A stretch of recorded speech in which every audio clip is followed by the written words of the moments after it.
Boa noite a todos, tudo bem? Esquentando os motores para 2014. Experimente ser transformado.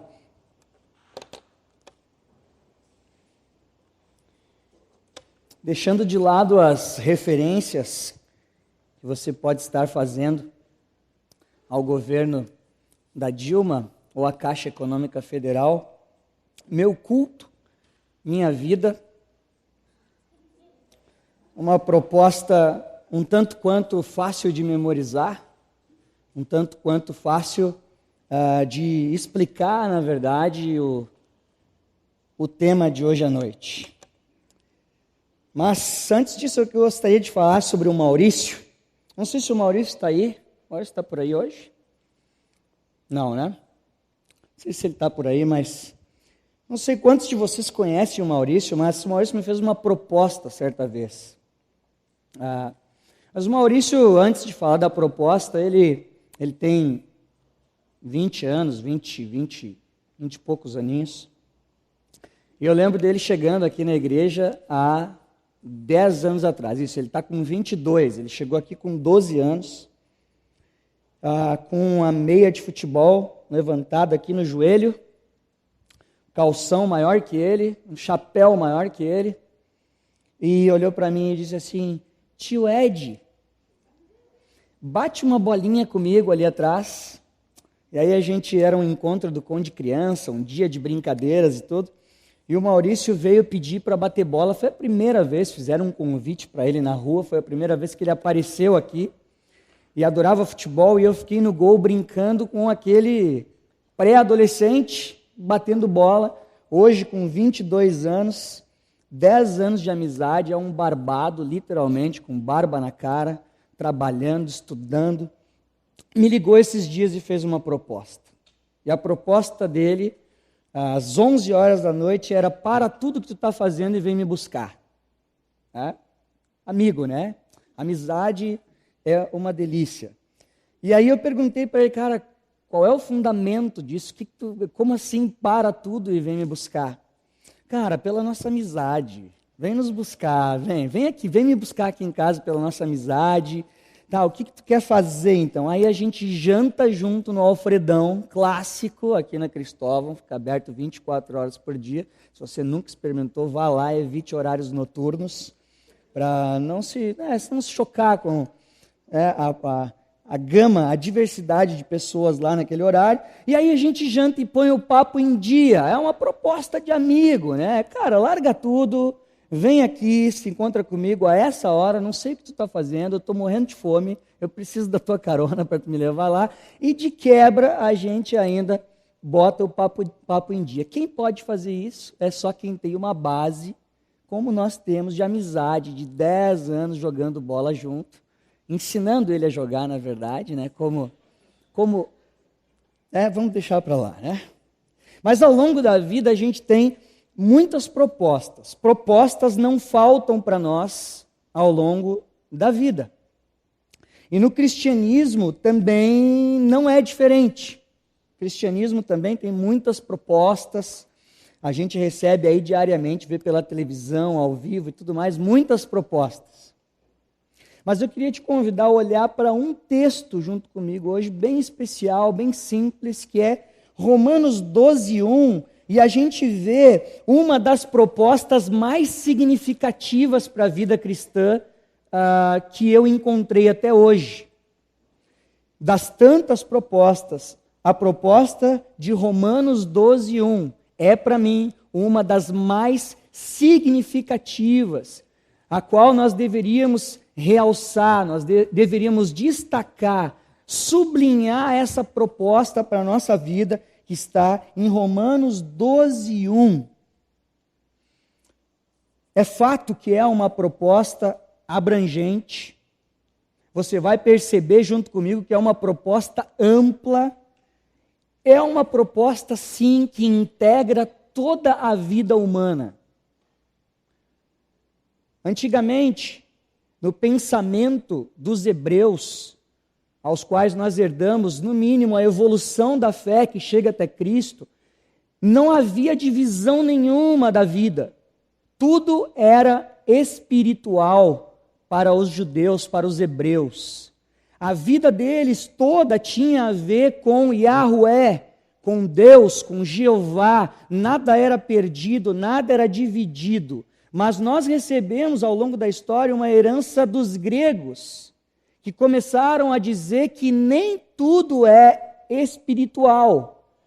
Há coisas também que são carnais. Então nós podemos, num momento de culto, de adoração, departamentalizar a nossa fé para aquilo que é espiritual, para aqueles momentos que são espirituais e aqueles momentos que não são assim. Nós podemos então tranquilamente viver na carne. O carnavale, a carne vale, o carnaval vale, a festa da carne e tantas outras coisas mais. Nós herdamos isso. Mas essa proposta de Romanos 12, ela inclui a totalidade da vida. Ela não deixa nenhuma parte, nenhuma partícula, nenhum elemento da vida humana de fora do que Yahweh, Deus, Jeová, o Senhor quer fazer nas nossas vidas. E a pergunta dessa proposta que Paulo traz para nós, porque é uma proposta, assim como o Maurício me fez uma proposta descabida às 11 horas da noite, o Senhor nos faz uma proposta e a pergunta é: como eu devo viver a minha vida? É amplo, é abrangente para o cristianismo. E o versículo bíblico diz: se ofereçam, na parte B, na parte do meio, se ofereçam em sacrifício vivo, santo e agradável a Deus.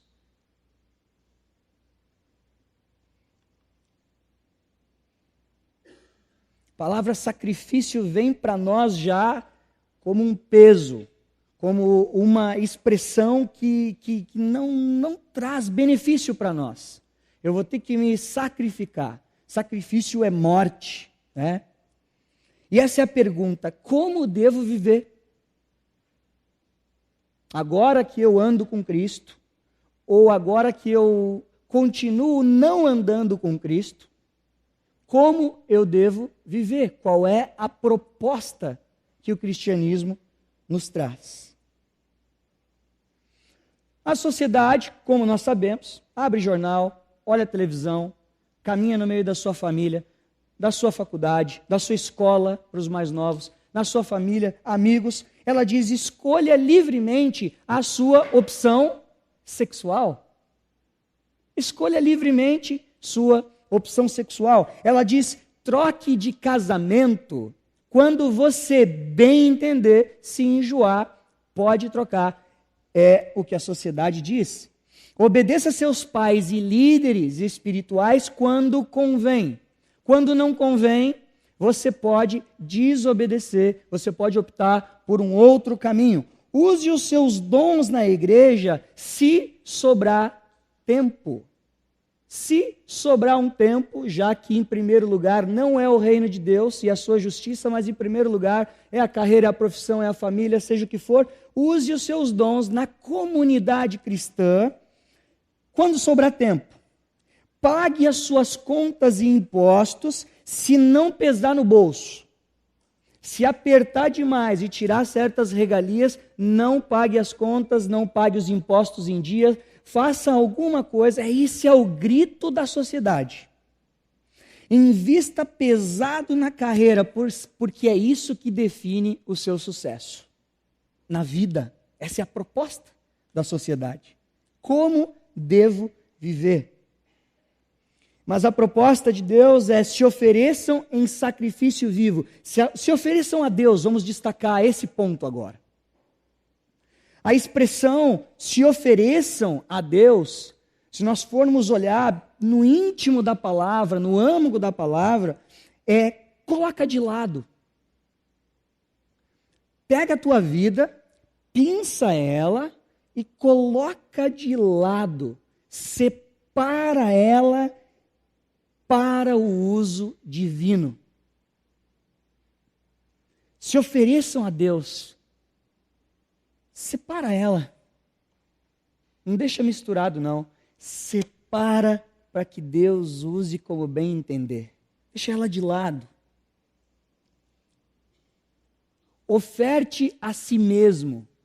Olha só, oferte a si mesmo. Presenteie o Senhor com a própria vida. Consagre a sua vida no altar do Senhor. De que maneira eu faço isso? O texto continua dizendo: eu faço isso em sacrifício vivo, santo e agradável. A gente bate o olho na palavra sacrifício vivo, santo.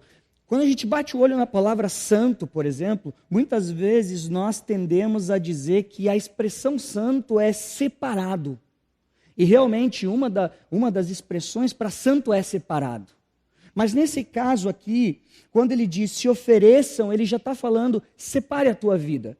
Então quando ele diz santo e agradável aqui, ele fala puro e limpo.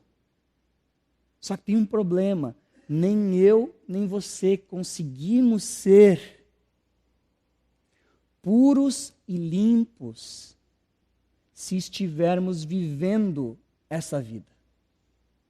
Não tem como. Não conseguimos. A expressão em sacrifício vivo significa, de forma muito simples, morto, sem sinais vitais enquanto vive na história. Basicamente é isso. Separa a tua vida sem sinais vitais algum enquanto você vive na história. É paradoxal.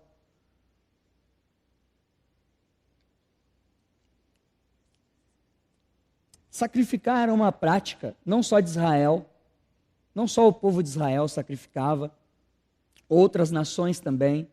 E, em termos gerais, o sacrifício, tanto dessas outras nações e povos, quanto de Israel, era realmente para obter o favor de Deus, para aplacar a ira de Deus, para que suas plantações, para que fossem abençoados, para que suas famílias. O sacrifício sempre teve essa ideia de apagar a culpa, de remover a ira da divindade, de receber o favor da divindade, de ter uma parceria com a divindade. E aqui não é diferente. Em vários textos antigos, Noé, Abraão, Isaque, Jacó, Moisés, Davi, tantos homens construíram altares em momentos de gratidão, em momentos de culpa, em momentos de confissão, construíram altares e sacrificaram para o Senhor, e não é diferente a proposta para nós hoje. O resumo, no próximo slide, mostra desse texto que diz: se ofereçam em sacrifício vivo, santo e agradável a Deus, é nada mais, nada menos do que separe sua vida, certificando-se da própria morte, para que Deus a use como quiser. Separa ela, sacrifica ela, certificando-se de que de fato está morto, para que Deus use, possa usar a sua vida. Pena que a minha mãe está aqui, porque eu vou contar uma coisa que depois ela vai me bater. Depois de muitos anos, eu vou apanhar aos 30 anos. Mas a minha mãe, essa questão de se oferecer em sacrifício, tendo convicção realmente de que você está morto para que Deus te use, é mais ou menos como as mordidas que a minha mãe dava em mim quando eu era criança. Você imagina então uma pessoa viciada em morder crianças. Estou brincando. Mas então, nós brincávamos, eu lembro, meu irmão tinha um pouco de medo, depois venceu esse medo e começou a virar um expert em deixar a mãe dar aquela mordidinha no braço. E ela dizia assim: vem cá, coisa fofa. Não sei de onde que era coisa fofa, era puro osso, uma gurizinha. Mas vem cá, e dava um abraço, dá o bracinho aqui que a mãe vai dar uma mordidinha. Aí eu lembro que eu olhava para a cena e falava: bom, eu tenho que me oferecer em sacrifício canibal aqui agora para ela, tá? Me oferecer em sacrifício. E eu tenho que me assegurar de que, de fato, eu vou ser macho o suficiente para não sair dali e aguentar o tranco da mordida. E aí vinha aquela mordida, ou seja, eu me entreguei em sacrifício literalmente vivo para minha mãe, da tribo dos canibais, que me dava aquela mordida, deixava a marquinha, e eu e o meu irmão disputávamos quem tinha a marca mais profunda. Calma, tá tudo bem, nós somos normais hoje, tranquilo. E ela usava a gente, naquele momento, uma brincadeira, como bem entendia. Essa é a figura, porque é a vida e não o ritual que é o verdadeiro culto do povo de Deus. De novo, é a vida e não o ritual que é o verdadeiro culto do povo de Deus. Gente, casais da Conde me inspiram alguns casais da Conde. Eu não vou citar nomes para não ter ciúmes entre vocês. Mas tem muitos casais da nossa igreja que investem em jovens e adolescentes deliberadamente, calculadamente. Muitos casais. Investem dinheiro, investem tempo, investem sua paciência ouvindo os problemas e aconselhando. E sempre que eu encontro com eles ou com alguns, e recentemente eu mandei um e-mail e conversei com alguns também que toparam entrar na equipe de novo, a resposta deles foi: nós estávamos ansiosos para entrar de cabeça nisso. Isso é sacrifício vivo.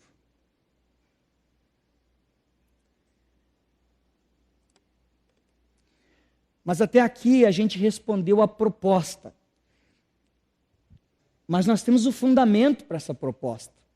E o fundamento traz essa pergunta: por que então que eu devo viver dessa forma? Você está propondo para mim que eu morra, Ed. Você está propondo para mim que eu entregue a minha vida, as minhas vontades, para que Deus use como bem entender, na hora que bem entender e no lugar que Ele desejar e escolher. Então, qual é o fundamento dessa proposta? Quando o Maurício disse para mim, eu disse para ele, qual é o fundamento? Ele falou, é pela nossa amizade. E ele tem razão. E quando Deus faz a proposta, ofereçam em sacrifício vivo, a pergunta é, qual é o fundamento qual é a razão dessa proposta? Em Romanos 12, no versículo 1, na parte A diz, portanto, irmãos, rogo-lhes pelas misericórdias de Deus.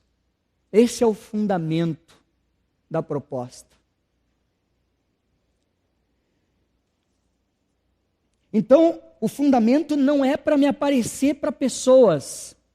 Eu não me envolvo no ministério, eu não evangelizo pessoas, eu não sou um bom marido, eu não sou um bom pai, eu não sou um filho obediente para me aparecer para pessoas. Não. Então, não é porque assim eu não sou castigado por Deus. Eu me ofereço em sacrifício para não ser castigado por Deus. Obviamente, se eu me oferecer, se eu gastar o meu tempo e a minha vida, Ele vai ser bom comigo e eu vou ter vida longa sobre a terra. Não também. Então eu já sei, eu faço isso para merecer a vida eterna. Eu me entrego em sacrifício porque eu preciso da vida eterna e dessa forma eu vou merecer a vida eterna. Ou talvez, como alguns ativistas, para construir um mundo melhor. Eu me entrego em sacrifício a Deus para construir um mundo melhor. Está aí, achei. É isso. Esse é o fundamento. E é óbvio que nós queremos um mundo melhor. Mas se você olha com cuidado e explode o texto e olha para ele, no próximo slide, diz assim, pelas misericórdias de Deus. Significa que Deus tem compaixão e o coração dele luta pelo miserável em sua necessidade. O coração de Deus luta por nós em nossa necessidade. Ele olha para nós e tem compaixão de nós, como ele olhou para a cidade. Quando Lázaro estava morto, olhou para aquelas pessoas e chorou de compaixão porque elas estavam perdidas. O fundamento de eu me entregar em sacrifício é aquela brincadeira da expressão do dia a dia que a gente usa para tudo, né? Nesses dias, um menino colocou uma foto no Facebook, um menino aí de outro lugar, com a camisa, sem gravata e tal, é um esquema aí meio de moda que tem aí entre os caras, com a camisa apertada até aqui em cima, assim, sem gravata, sem nada, um esquema assim, e aí o primeiro comentário que veio embaixo, né, com óculos e tal, um esquema assim, a camisa foi, pelo amor de Deus, desabotou essa camisa, pelo amor de Deus, a gente usa, pelo amor de Deus não faz isso, pelo amor de Deus não faz aquilo, usando essa brincadeira. O fundamento da entrega é pelo amor que Deus tem por nós. É pelo sacrifício divino. Deus se faz vítima por cada um de nós. Você lembra de Filipenses 2?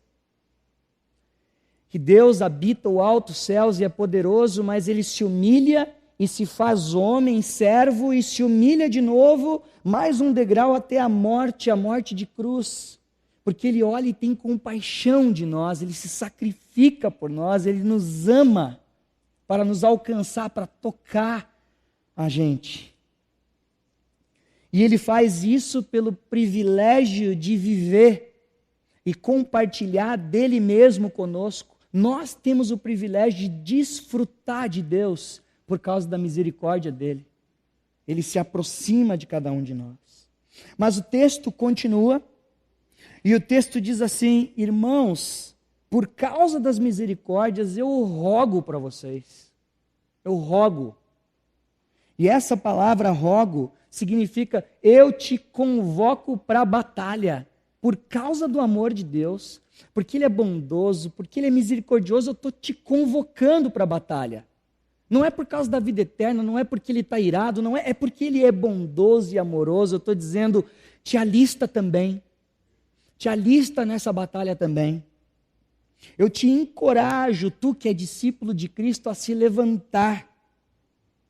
Desculpe a expressão, o que Paulo está dizendo é, levante o seu traseiro, de onde for, de casa, do trabalho, da igreja, da família, de onde for, levante o seu traseiro e sirva o Senhor pelas misericórdias, não por peso, não por culpa, não porque você acha que tem uma vida miserável, mas porque Deus é tão amoroso e eu quero estar tão perto dele que eu me ofereço em sacrifício vivo.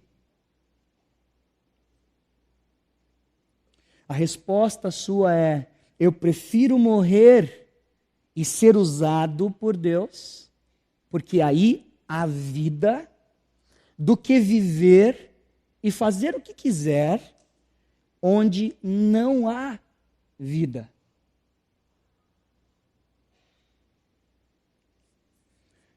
Um resumo no próximo slide, perdão, não tem esse slide, mas um resumo disso é, porque Deus sacrifica-se, eu me sacrifico também. Eu quero ver um exemplo, meu pai, né? Agora, o pai não está aqui, então eu posso falar dele.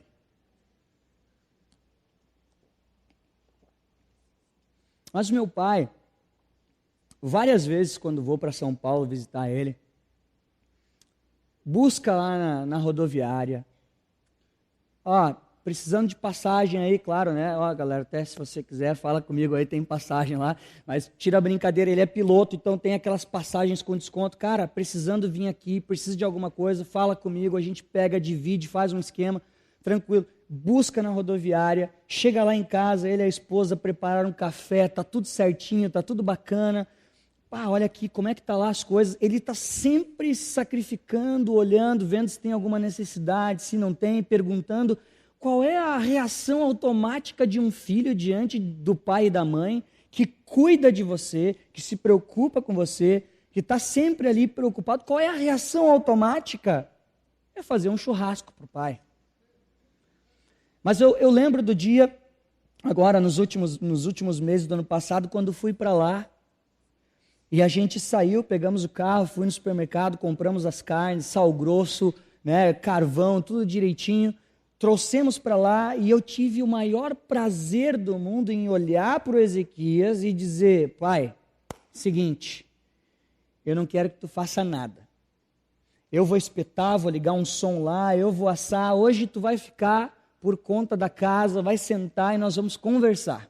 É sempre tu que assa, dessa vez quem vai fazer? Porque Deus se sacrifica por você, você se entrega. Porque o seu pai se sacrifica por você, você tem o maior prazer de dizer: agora quem vai fazer o sacrifício sou eu, quem vai botar fogo nessa carne sou eu. É a vida e não o ritual que é o verdadeiro culto do povo de Deus. Eu conheço um jovem na Conde, que já não é a primeira ou a segunda vez, já passou algumas vezes, que esse jovem liga ou manda um e-mail, ou até encontra pelo corredor pessoalmente e diz: eu quero ofertar para tal e tal situação. Eu vou te depositar lá, não é para mim, sempre para algum ministério da igreja que está precisando, para alguma pessoa, algum material. Já não foi uma, nem duas, nem mais de 3 vezes ele fez isso. Esse jovem, ele recebe tanto, e a frase dele é essa: Ed, Deus tem sido tão bom comigo, que eu também quero ser generoso, e o que eu posso fazer hoje é a parte financeira, então eu quero ajudar tal coisa, eu quero comprar tal, dar um presente para tal equipe, para isso, para aquilo. Tem sido muito legal, mas isso tudo responde o fundamento da proposta. A proposta é: se ofereçam em sacrifício, e o fundamento é: porque Deus nos ama e é bom, e Ele se sacrificou primeiro, eu quero fazer isso. Eu também quero fazer o churrasco para o meu pai. Mas a última pergunta, que eu chamo de finalidade, no próximo slide, responde à pergunta: ok, eu sei qual é a proposta para a vida cristã, eu sei por que eu tenho que viver essa vida cristã assim, mas o que eu ganho? Qual é a contribuição que cabe a mim vivendo dessa forma? E Romanos 12:1, no final, diz assim: este é o culto racional de vocês. Mas então não é um lugar especial no céu que eu ganho com isso? Como Tiago e João, no início, pediram para a mamãe: mamãe, peça para Jesus, mamãe, para que faça uma poltrona ao lado direito e ao lado esquerdo, mamãe, para que nós possamos ficar bem pertinho dele. Mas então não é um lugar especial no céu que eu ganho em troca do meu sacrifício vivo, porque Deus é bom? Mas não é um tapinha nas costas, talvez, do Pai, do Filho e do Espírito Santo, quando chegarmos lá? Bom garoto, ótima menina, mandou bem, é isso mesmo que tinha que fazer, entra agora no... Não é uma cadeira, quem sabe é uma cadeira na ONU, talvez. Porque me sacrifiquei, então ganho uma cadeira na ONU especial para tratar especialmente dessas questões agora da Ucrânia e da Rússia que está estourando. Ou talvez, no nosso contexto, já sei, uma sorvetada no final do ano. Que aqui na Conte, qualquer coisa que rola é sorvetada. Já viu? Sorvetada daqui, sorvetada dali, eu já sei. Me ofereço em sacrifício vivo. Quando chegar no final do ano ou no início do outro ano, vai ter uma sorvetada. Eu vou ser chamado lá na frente, é especial pela minha oferta de sacrifício. Mas o texto diz: este é o culto de vocês. Esse é o culto, essa é a adoração de vocês. Então, automaticamente eu me torno como um Enoque que andava com Deus. Quando eu me sacrifico e faço churrasco para o meu pai de alegria, com gratidão, porque eu entendo a proposta da morte, porque eu sei que Ele é bondoso, automaticamente eu me torno um Enoque. Eu passo a andar com Deus. Automaticamente a minha vida se torna, como cantava o grupo Logos, que a gurizada não conhece, uma expressão de louvor. Quando me sacrifico, porque Deus é bom, eu não tenho mais a preocupação, será que eu estou vivendo para agradar a Deus? Será que o meu sacrifício é santo e agradável?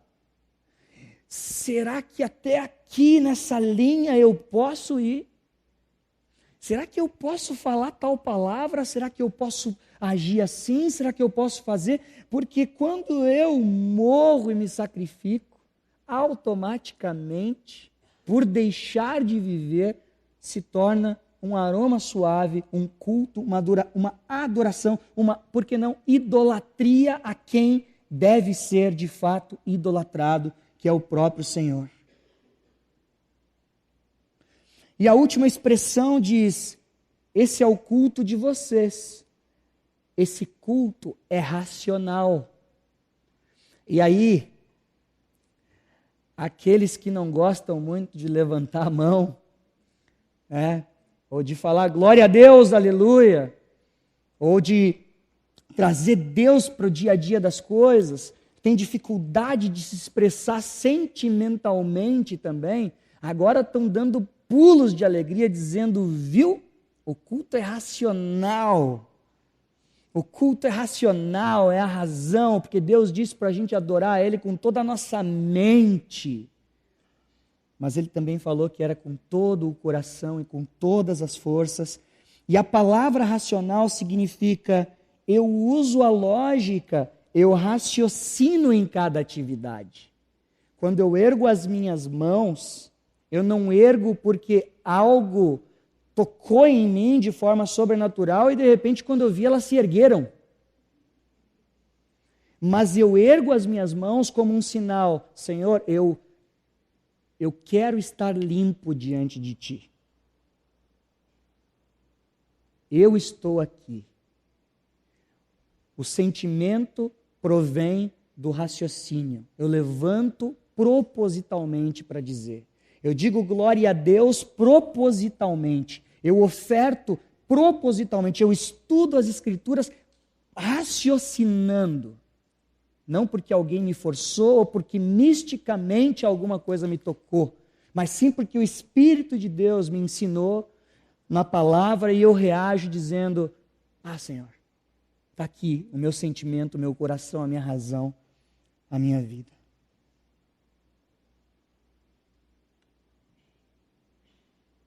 O resumo dessa parte final seria: a sua vida torna-se um culto a Deus em cada pensamento, em cada sentimento, em cada atitude. Você já percebeu a experiência de um líder, por exemplo? Vamos dizer a experiência de um pastor. Vamos aprofundar mais. A minha experiência como pastor.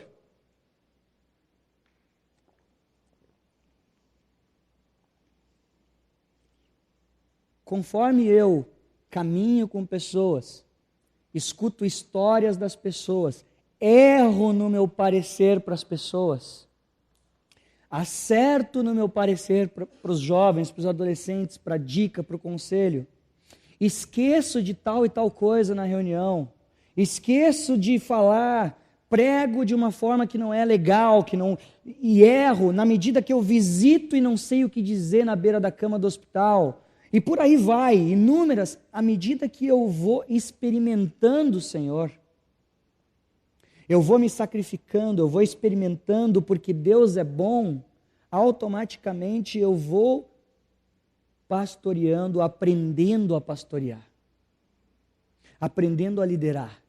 Não tem como sair, não existe assim, é o culto racional, é o líder racional. Então, agora é o momento de liderar. Ok, liderei. Agora é o momento de me tornar experiente. é mais a parte prática. Então agora é o momento de ser prático, agora é o momento de crescer em misericórdia. Agora, isso não existe. Você não vem na sua vida cristã no dia a dia e diz, agora é o momento de crescer em oração. E dá o pulo, vou crescer em oração agora. Agora é o momento de crescer em amor e cuidado com as pessoas. Tchum, do nada eu começo a crescer. Não, à medida que eu... Sabe por quê? Que à medida que eu me sacrifico, eu me torno um culto. À medida que eu pastoreio, eu me torno um pastor. Porque entregar-se em sacrifício empurra a transformação. Traz a transformação. Experimente ser transformado. Você olha e diz, como assim experimente ser transformado? O que eu tenho que fazer? Faz tempo que Deus não transforma nada na minha vida. Quando você se oferece em sacrifício, você descobre que tem áreas que você está servindo, pessoas que você está servindo, que você não sabe fazer bem.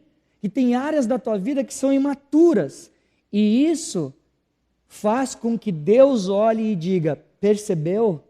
Agora eu posso trazer transformação para ti. Porque você olha para Deus e diz, Deus, eu não sei o que dizer. Eu não sei o que fazer. Eu não sei se esse é o meu dom, Deus. Eu estou em crise. Eu não sei se eu tenho tempo. E agora? Em que tempo eu vou servir? E Deus diz, calma aí, vamos lá, eu vou te transformar, eu vou te ajudar.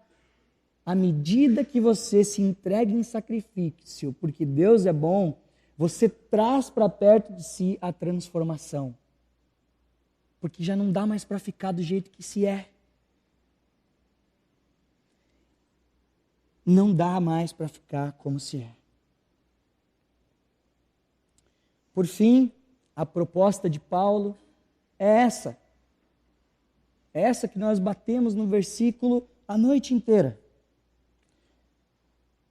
Sacrifique-se para que Cristo viva.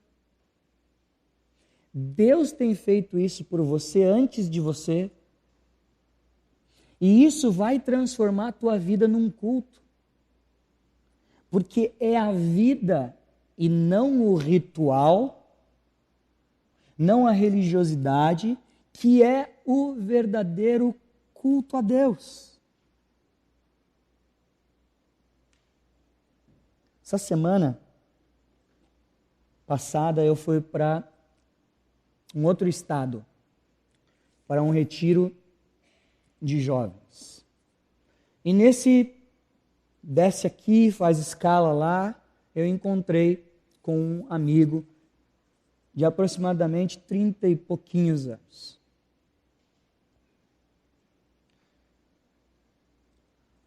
Se abraçou, brincou, mandou uma mensagem fazendo as piadinhas que todo mundo faz com quem não tem altura, né? Quando ele chegou lá no Burger King, lá no shopping, ele não me encontrava e falou, sobe na cadeira que fica mais fácil para eu te ver e abana. E a gente conversou e brincou, o que tu quer comer, o que tu não quer comer. E aí, em um determinado momento da conversa, ele botou a mão no meu braço e disse assim, eu preciso te contar uma coisa, eu quero te ajudar, se eu puder te ajudar, eu quero fazer isso. Eu estava quase formado, ele disse para mim, eu estava namorando mesmo à distância já há um bom tempo. A gente se via ali esporadicamente. E eu estava na ânsia pelo casamento, né, por resolver essa etapa. Eu ia ser contratado, né, por uma determinada organização e eu já queria chegar lá então casado, resolvido, com tudo ok. Né, eu já sou um homem. Já está tudo resolvido na minha vida, estou pronto, eu me afobei com isso. Tinham alguns sinais sobre a minha esposa, que a minha família percebeu, alguns amigos perceberam, e eles até sinalizaram, olha, presta atenção nisso, naquilo, vê isso mesmo, como é, como é que não é. Mas, cara, eu estou casado há 1 ano e 8 meses e eu estou esperando Jesus voltar. Alguns podem estar rindo, Alguns podem estar tipo, não, isso não acontece, ele está aumentando. Eu comecei a chorar na frente desse meu amigo, porque eu não estava acreditando. O mínimo que nós sabemos é que existem conflitos, obviamente. Nunca fui casado, mas vocês me dizem. Conflitos. Conflitos são normais. Ele disse para mim, Ed, eu chego em casa, das 7 da noite às 11, ela assiste todas as novelas e o Big Brother. A minha pregação não é sobre novela e Big Brother. Antes que você pense qualquer coisa. Esse não é o problema. Essa não é a questão principal. Eu assisto das 7 às 11 horas novela, ela diz. Há várias outras coisas, várias outras questões que ele percebeu, eu não conheço. Uma expressão que ele disse para mim foi, nesses 2 anos que nós estamos juntos, ela nunca pediu perdão para mim. Eu já me humilhei, eu já pedi perdão, eu já falei que quero crescer nisso, ela nunca pediu perdão. E eu pensava, como que tu não viu isso antes?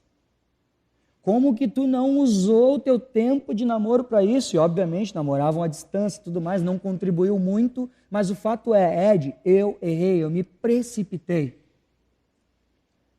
Então ele disse que resolveu, diante dessa situação, ele resolveu fazer o seguinte, no momento que tu brabo, no momento que tu estiver assistindo todas as tuas novelas de Big Brother, eu vou para a academia, e eu fico lá na academia, enquanto você fica lá, e enquanto você estiver assistindo essas porcarias, esse lixo, consumindo isso, eu vou ficar assistindo, fazendo a minha academia e me preparando. Obviamente, a situação só piorou.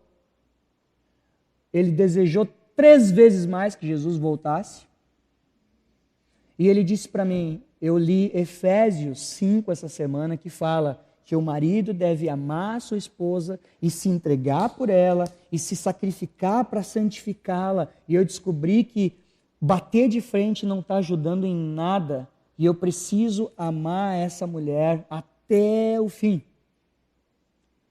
E ele disse, Ed, eu comecei a acordar às 6 da manhã, ir para a academia às 6 da manhã, eu volto, tomo um banho, preparo um café, um Toddy para ela, que ela gosta.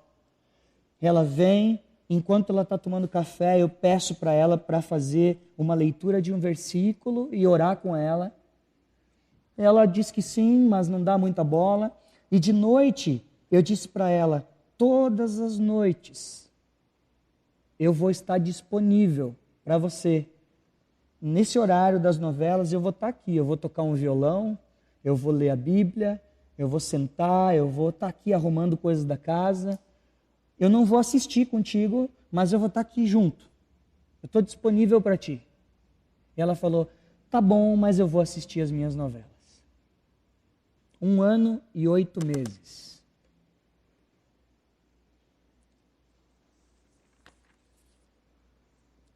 O que você consome? Vamos descer de toda a teoria tão simples. Eu me sacrifico diante de Deus porque é tão bom fazer aquele churrasco para o meu pai, porque Ele se sacrifica por mim o tempo inteiro. Eu me sacrifico diante de Deus por amor, não por peso, por obrigação. E a minha vida automaticamente, à medida que eu morro, ela vai se tornando uma adoração para Deus. Não é perfeita, porque a única vítima perfeita até hoje foi Cristo. Nós somos vítimas, imperfeitas ainda. A gente chega lá, mas saindo de lá para cá, como ser sacrifício vivo no dia a dia? A pergunta é, o que você consome? O que você consome diariamente? Por exemplo, em termos de relacionamentos. Com que pessoas você convive? Você consegue influenciar as pessoas com o amor de Cristo ou rapidamente você percebe que já é influenciado e já não vive mais aquela vida de Cristo nos relacionamentos? Como que você consome? Que relacionamento você consome? Com quem você se encontra? Quem são os teus amigos? A Bíblia nos alerta em Provérbios para ter muito cuidado com as nossas amizades. E não está dizendo que não é para ter amigos que não conhecem Cristo, bem pelo contrário, mas qual é o tipo de conversa que tem nas rodas? É cheio de veneno na língua? É cheio de... Que tipo você consome de relacionamentos? Que tipo de literatura você consome? Você consegue filtrar? Ed, que quadrado isso! Olhar para essas questões, que quadrado? Não é quadrado, sabe por que não é quadrado? Porque o que nós consumimos fala muito sobre quem nós somos e quem nós nos tornamos. Em quem nós nos transformamos conforme consumimos. Precisamos filtrar. O que você consome em termos de música, e aí mais especificamente em letras mesmo? O que você consome? É o lepo-lepo?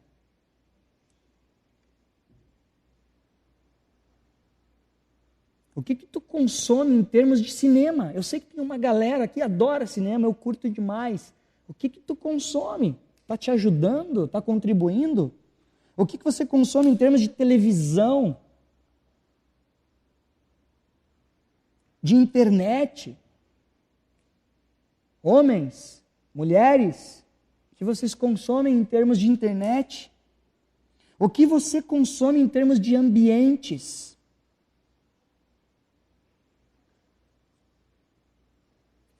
E por fim, o que você oferece? À medida que nós somos transformados por Cristo, ou somos transformados por qualquer outro padrão, o que você oferece como oferta? O que você oferece em termos de reino de Deus?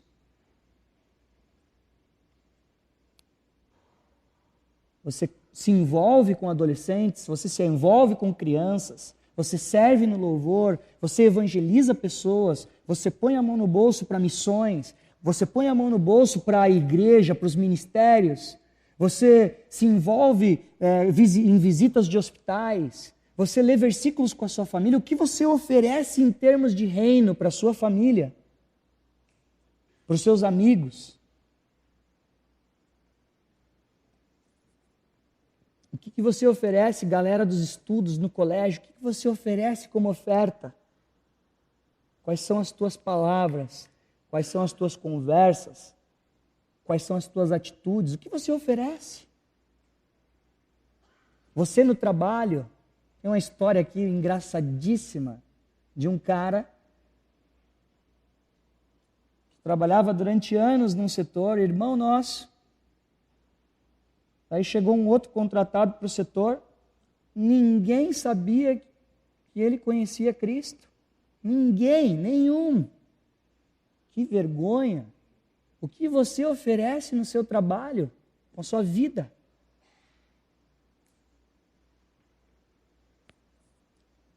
O que você oferece para a sua família, para os seus filhos, para os seus pais?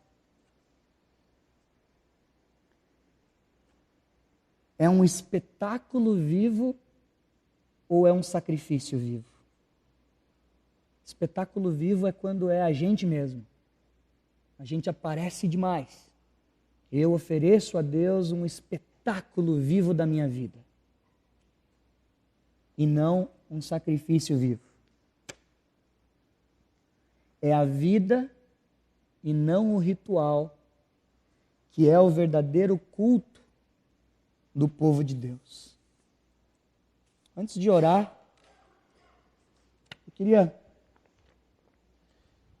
só dar mais uma palavra, especificamente agora, assim, para jovens e adolescentes, talvez, que estejam aqui. São 5 anos de volta, desde 2009 até 2013, esse ano, começando o 6º ano. Várias situações, e de maneira alguma, se você não me conhece, pode se aproximar, mas se você me conhece, você sabe do que eu estou falando. De maneira nenhuma eu quero aqui colocar então eu como o santo e perfeito e as outras situações todas não. Obviamente não. Mas várias vezes nesses 5 anos eu tenho chorado na minha casa ou em eventos que eu vou que envolvem os nossos jovens, adolescentes, festas, encontros, passeios. Várias vezes eu tenho chorado e perguntado, Deus, no que eu tenho falhado? O que eu posso crescer e melhorar? O que faltou dizer? Porque eu vejo em muitas vidas um espetáculo vivo. Eu vejo muito cada um de nós, especialmente jovens, aparecendo e pouco sacrifício vivo. Tenho comigo que isso não é só para jovens e adolescentes. Várias vezes eu olho e falo, faltou dizer alguma coisa, não entendeu nada. É isso mesmo. Abrir as escrituras nos grupos, nos discipulados, nos cultos, é para isso. Não é o reino. Eu não sei como que você vai sacrificar a sua vida, eu não sei quais são os sacrifícios que você tem feito de alegria para Deus, porque Ele é bom e misericordioso, eu não sei.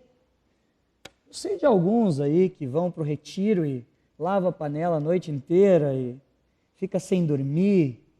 Eu sei dos meus companheiros que estudam a Bíblia, se desgastam mesmo no meio de problemas pessoais para fazer uma pregação e atende tal hora e faz. Eu sei do nosso contexto, eu sei de alguns que investem dinheiro, investem tempo para cuidar de pessoas, para usar o seu dom. Eu não sei qual é o sacrifício que você vai fazer. Eu não sei qual é a área da sua vida que você precisa assassinar e matar e pedir, Deus, me dá sabedoria para morrer, porque aqui está aparecendo muito do Ed. Eu não sei. Eu creio que tem uma geração, uma galera de jovens vindo já, né, com uma cabeça boa, com um coração de serviço, com menos escolhas tolas nos seus casamentos, nos seus relacionamentos. Porque nesses 5 anos pipocou escolhas tolas nos seus relacionamentos. Eu não sei o que você vai fazer. Eu não sei o que você precisa entregar para que Deus transforme. Mas eu só queria te encorajar e dizer que nas áreas que eu tenho percebido Deus trabalhar comigo, quando eu digo para Ele, eu estou aqui, vou me ofertar em sacrifício para Ti, eu erro bastante, eu acerto algumas e Deus olha para mim e fala, é isso aqui, é essa área, é aquela. Vem à tona as áreas que eu preciso ser transformado quando eu me envolvo. Mas se eu não levanto o meu traseiro, se eu não sou ousado para dizer, Deus, eu quero me sacrificar por Ti, porque Tu é bom, não há transformação. Porque as áreas não aparecem, eu fico na mesmice e eu acho que está tudo bem. Eu queria te dar um tempo agora. Te dar alguns minutos, 2, 3 minutos antes de nós orarmos, para você. Eu sei que é um tempo curto. Você vai para casa, vai pensar, vai olhar para como Deus é misericordioso e bom e vai dizer, é nessa área que eu quero me sacrificar, mas eu queria te dar um tempinho. Para você falar com Deus. E eu estou à disposição para a gente conversar e pensar nisso tudo. Não é por culpa, mas é por muita alegria que o povo de Deus se sacrifica, se põe em óbito para servir no reino, porque é para já que Jesus está voltando. Fica um tempo a sós orando.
Senhor, nós sabemos que é a nossa vida e não esse culto simplesmente, que é verdadeira adoração para Ti. Aqui também, mas nós sabemos que é muito mais que isso. Nós sabemos qual é o nosso culto racional. Nós sabemos que a nossa vida é o nosso culto racional. Eu sei das áreas de luta que eu tenho passado, eu não sei de todos os meus irmãos, eu sei de alguns, mas eu clamo diante de Ti, pedindo que o Senhor tenha misericórdia de nós, que Teu Espírito tenha toda a liberdade para nos constranger, nos falar, nos ensinar, mas eu clamo para Ti, para que nós sejamos, no futuro breve, que nós experimentemos transformação e sejamos cada vez mais uma comunidade que Te cultua ao natural, ofertando a própria vida em sacrifício, que as pessoas realmente se encontrem com a gente e fiquem pasmadas. Como tem pouco da gente ali naquela vida. Eu quero ser o primeiro diante do Senhor a pedir que Tu faça isso em mim, que Cristo vive em mim. Como tem pouco Ed ali, eu gostaria de ouvir nos próximos 5, 10 anos. Eu gostaria de pedir para cada um dos meus irmãos a mesma verdade, porque se isso acontecer, Senhor, se o Senhor se agradar de nós, aí sim, não só Porto Alegre vai Te conhecer, mas tantos outros lugares por onde a gente andar. É um desafio para nós, Deus. Nós precisamos do Senhor para isso. E obrigado pelo Teu sacrifício por nós, que tem sido enorme. Tu é muito misericordioso e nós somos muito agradecidos a Ti. Nós oramos, Senhor, com o coração para Ti, em nome de Jesus Cristo. Amém, Senhor.